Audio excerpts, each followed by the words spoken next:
लिखिए integrated rate expression.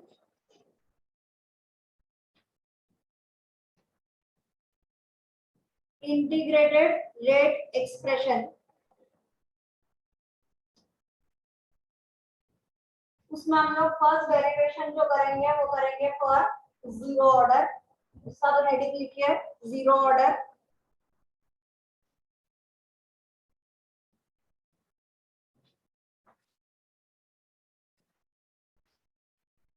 Rate का formula, जो भी रिएक्टेंट है उसका डिसअपियरेंस, तो हम लोग माइनस साइन यूज कर रहे हैं। Rate is equal to, derivation है लिखते जाइएगा, rate is equal to minus D r by d t. दूसरा फॉर्मूला अपन ने क्या पढ़ा था कि rate is directly proportional to mole की डायरेक्ट प्रोपोर्शनल होता है कॉन्सेंट्रेशन रेट। जब हमारे पास में जीरो ऑर्डर है तो रेट इज इक्वल टू कितना हो जाएगा, और यहाँ पे जो भी हमारे पास आर है कॉन्सेंट्रेशन है that is equal to zero. Designation के लिए कि हमें याद रहे कि हम जीरो ऑर्डर की बात कर रहे हैं तो अपन यहाँ के जीरो लिख लेते हैं। इससे हमें मिलेगा minus D R by D T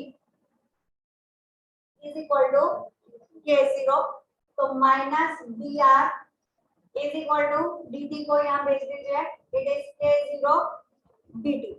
इतना लिखिए, फिर आगे बढ़ते हैं, एक एक स्टेप बाय स्टेप आगे बढ़ेंगे, जो प्रॉब्लम आएगी वो भी सॉर्ट आउट करेंगे। इतने में कोई इश्यू नहीं है। रेट का पहला फॉर्मूला, रेट का दूसरा फॉर्मूला, दोनों को इक्वल कर दिया, minus D R is equal to के जीरो डी टी। उसके बाद में integrating on both the sides, minus integration of d are is equal to integration of k zero D t. D r का integration क्या हो जाएगा, बोलो भाई, डी आर का इंटीग्रेशन कितना होगा आर, और के तो कांस्टेंट है तो इट इज लाइक के zero integration of D T. क्या आंसर आएगा,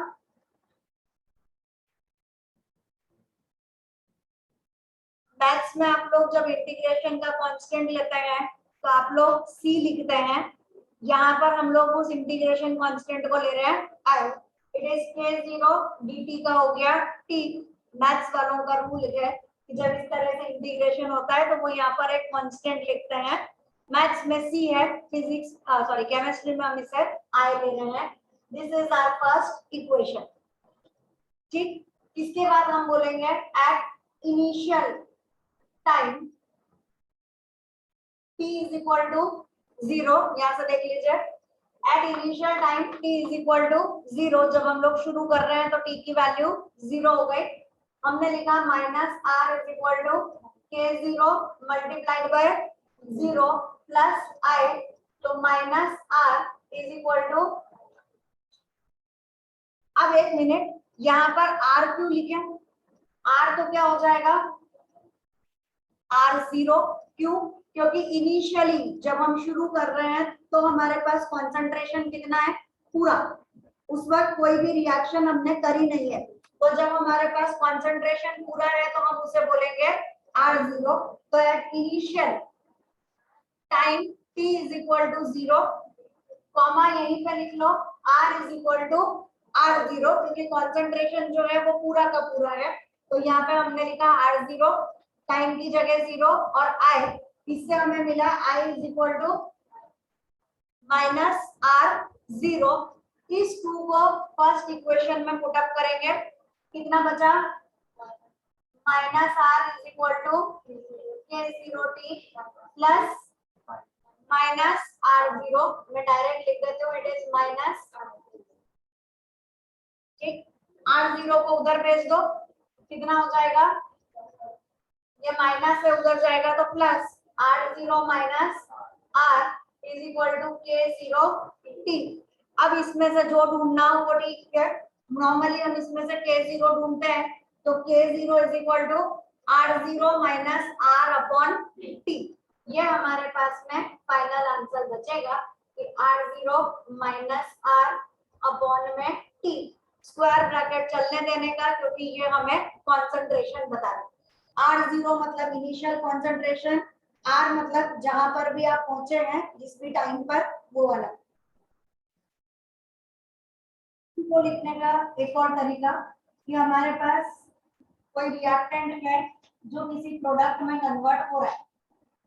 इनिशियली जब हम स्टार्ट कर रहे हैं तो हमने इसका कंसंट्रेशन ले लिया A। बे कंसंट्रेशन की कोई वैल्यू होती है, यहाँ अपन ने वर्ड यूज किया है R0। अभी उन्होंने वैल्यू दे दी कि this is equal to A। Initial वो प्रोडक्ट कैसा होगा, 0। भाई आपने जब रिएक्शन स्टार्ट ही नहीं करी है, बिल्कुल आप इनिशियल स्टेज पे हैं, तो ये A है और ये वाला 0 है। अब हमारे पास प्रोडक्ट बन गया, रिएक्शन आगे बढ़ी, थोड़ी देर बाद हमें प्रोडक्ट मिलना चालू हो गया। कितना प्रोडक्ट मिला, बोले X। तो अब रिएक्टेंट कितना बचा, it is A minus X। पता चलेगा पहले कितना था, अभी कितना है, A माइनस X। अब हमें यहाँ के हिसाब से चाहिए R0 माइनस R, वो अपन यहाँ पर लिख रहे हैं कि R0 minus R is equal to R0 initially कितना है, फाइनली कितना है, A minus X, bracket open, A minus A plus X cut हो गया। R0 माइनस R कितना बचा, इस जगह अगर हम देखें तो R0 माइनस R की जगह क्या लिखना है, अपॉन में is equal to, this shows that K0 is directly proportional to X। ठीक, X अपॉन T के डायरेक्टली प्रोपोर्शनल होगा।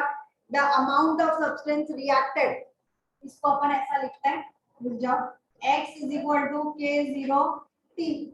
ये X कौन है, this is the amount of substance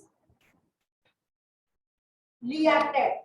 A था, उसमें से प्रोडक्ट कितना मिला, X, मतलब रिएक्ट कितना करा, X जितना। तो amount of substance reacted is directly proportional to time, क्योंकि K0 तो कांस्टेंट है, हमने यहाँ पे स्टेटमेंट लिखा amount of substance directly proportional to T for zero order reaction, क्योंकि ये सिर्फ जीरो ऑर्डर के ऊपर है, दूसरे के लिए हम दूसरा डेरिवेशन करेंगे। चलो नेक्स्ट अपन फर्स्ट ऑर्डर के लिए चालू करेंगे, पैटर्न सेम रखिए, रिएक्टेंट गिव्स प्रोडक्ट।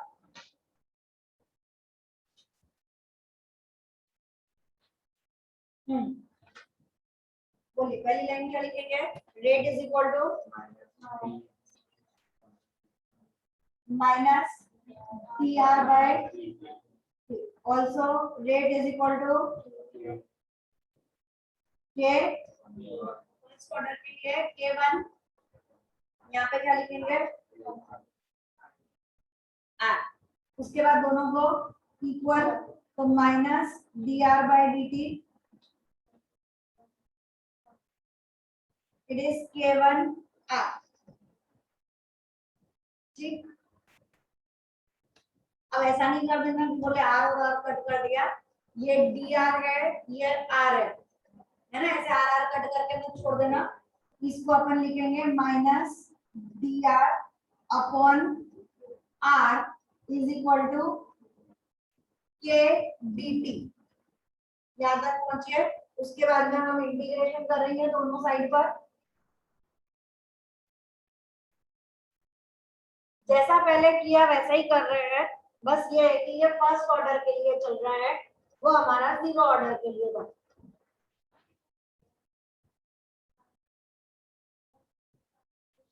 सॉरी,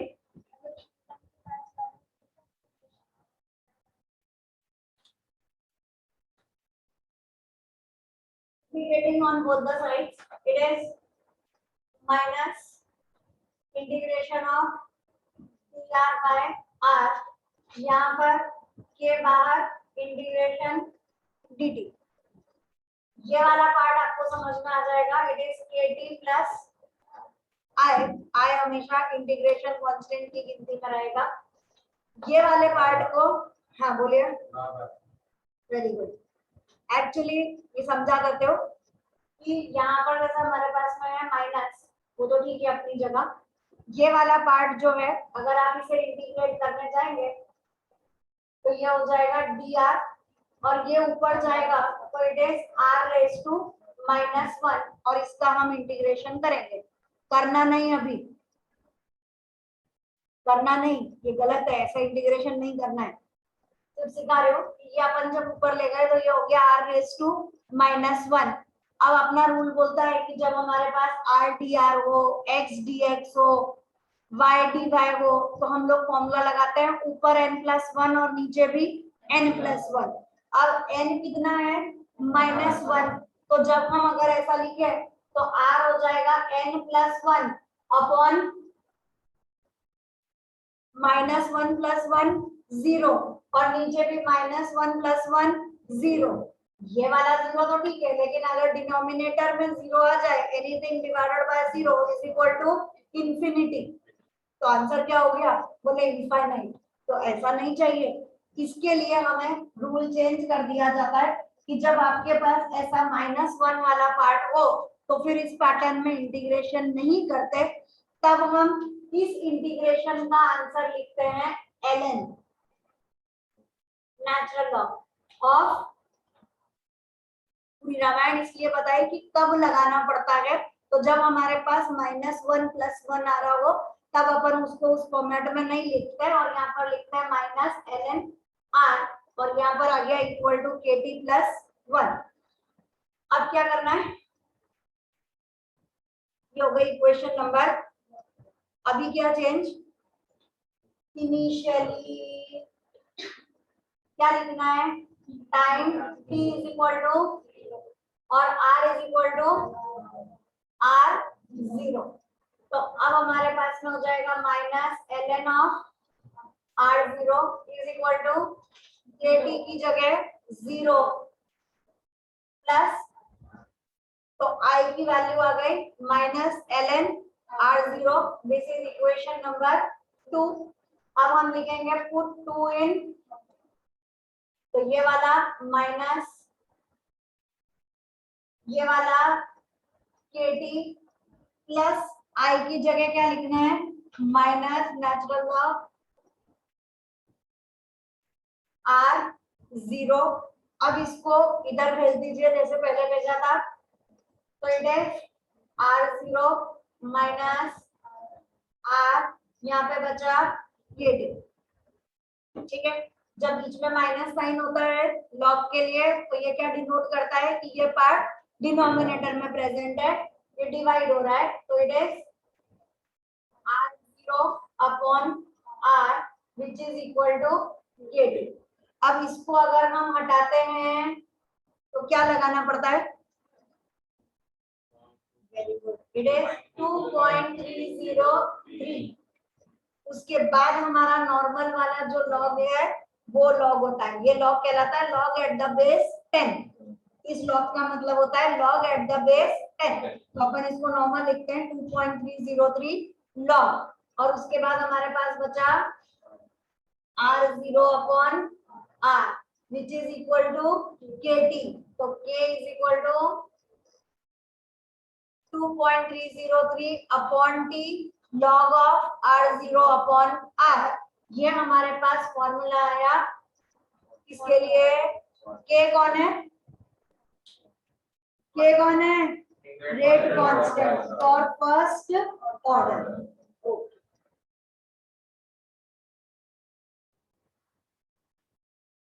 हम लोग ये वाले पार्ट को वापस से लिख रहे हैं, ये वाला पार्ट जो मैंने यहाँ पे लिया r0 upon r is equal to kt।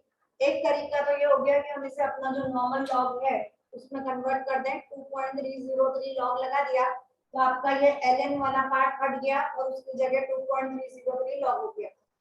दूसरा तरीका होता है कि हम इसके दोनों साइड पर एंटी लॉग निकाल दें, taking anti log on both the sides. तो यहाँ पर जब ln का एंटी लॉग निकाला तो आपको नॉर्मल मिल जाएगा, it is r0 upon r, लेकिन kt का एंटी लॉग, तो जब यहाँ लॉग है ही नहीं तो एंटी लॉग कैसे निकलेगा, एंटी लॉग कब निकलता है? जब लॉग होता है।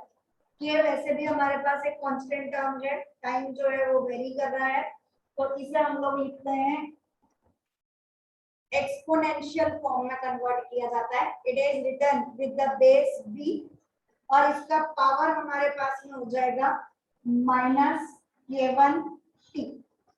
एक सेकेंड, माइनस नहीं आएगा, it is e is equal to k1t, पर ऐसे नहीं आता, नहीं 2 मिनट रुकिए, ऐसे नहीं आएगा, एक स्टेप मेरे से रह गई, स्टेप ऐसे नहीं आएगी, पहले हमें इसका रेसिप्रोकल लेना पड़ेगा। It is ln of r upon r0, यहाँ पर भी इसको लेना पड़ेगा 1 अपॉन kt।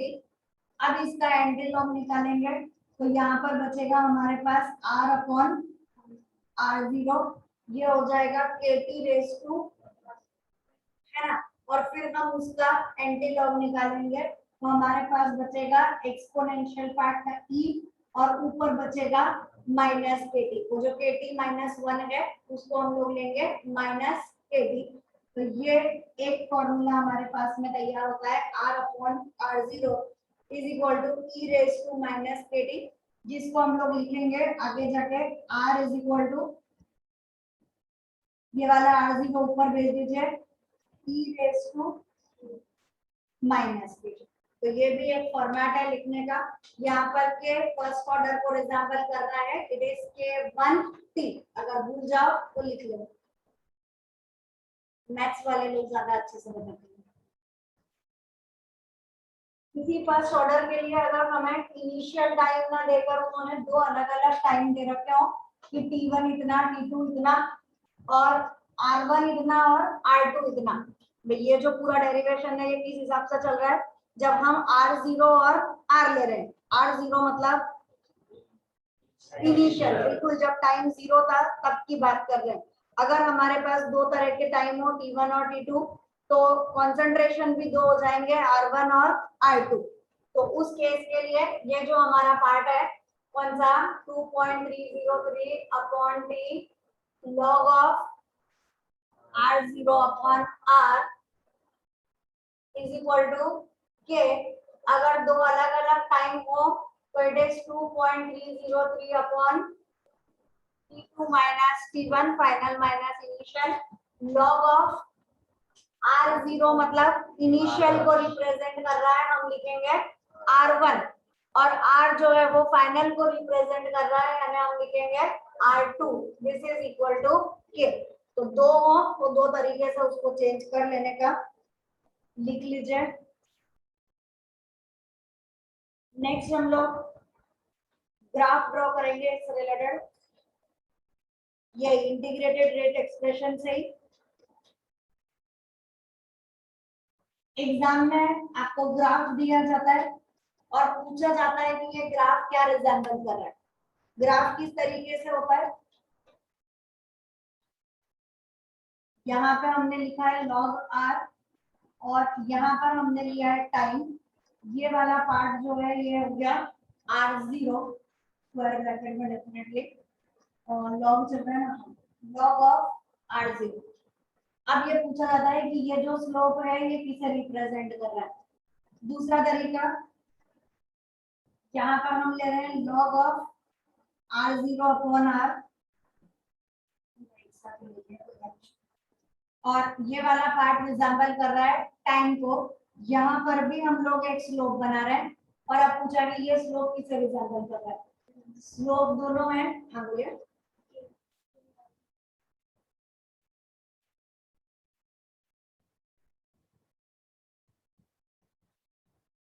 चलो फॉर्मूला बोलो, बोलो भाई फॉर्मूला अभी क्या लिखा अपन ने, log ऑफ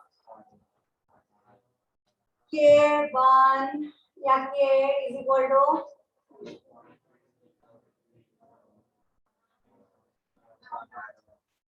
r0 अपॉन, और यहाँ पे ठीक है पता चलेगा। अब ये t यहाँ भेज दो तो इट इज kt अपॉन